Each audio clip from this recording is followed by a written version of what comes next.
ღაზაში ეს ღამე ალბათ არაფრით განსხვავდებოდა სხვა ღამეებისგან. ირგვლივ სიჩუმე იყო, რომელიც ყოველ წამს შეიძლებოდა აფეთქების ხმას დაერღვია.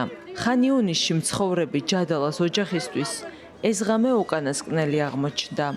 მაჯდი ჯადალას ომის სისასტიკემ 3 შვილი და მეუღლე გამოსტაცა.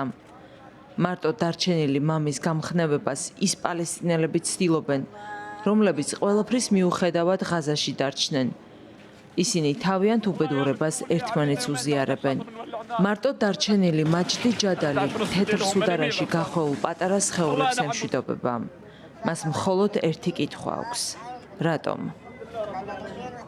ახლა 3 მოწამის მამა ვარ. ჩემი მეუღლე აზია ტაჰაით ზარაბი და შვილები ხშირად მიდიოდნენ ჩემს ბიძაშვილთან. იქ სადილამდე რჩებოდნენ, შემდეგ კი ბრუნდებოდნენ. ჩემს სულ შევთავაზე, რომ ბავშვებთან მე წავიდოდი, მაგრამ უარი მითხრა. როგორც კი სახლში შევიდა, მაშინვე აფეთქება მოხდა. ყველა დაიღუპა. ღმერთმა შეიწყალოს ისინი. 3 შვილი მყავდა.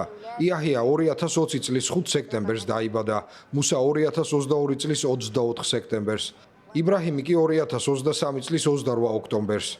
ისინი ომის დროს დაიბადნენ, პატარა ბავშვები, რა დააშავეს? იბრძოდნენ? არ იბრძოდნენ. არც ომი იციან, არც ბრძოლა, არაფერი იციან. უდანაშაულო ბავშვები წამგლიჯეს. მავასიში რამდენიმე კილომეტრის მოშორებით ისრაელის იერიშებს, ტყუპების, იამანი და იუმნა ამურების სიცოცხლე ემსხვერპლა. ეს მხოლოდ 2 ისტორიაა. ბევრს დაატყდა თავს ტრაგედია. გასულ ღამეს 35 ადამიანი დაიღუპა. 10 ადამიანი მედპუნქტის გარეთ იდგა და დახმარებას ელოდა. მაგრამ მოულოდნელმა თავდასხმამ ყველაფერი შეცვალა. ღაზა უკვე დიდი ხანია ადამიანის ტკივილის სიმბოლოა. ყოველი სახლი შეიძლება სამარხად იქცეს. ყოველი ბავშვი, რომელიც თვალებში არავის უყურებს, სტატისტიკად, ყოველი დედა კი მოგონებად.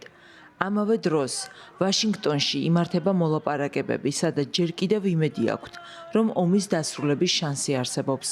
მაგრამ იმედის ესხივი არც ისე ძლიერია, როცა დედები შვილებს უკანასკნელად ეხუტებიან.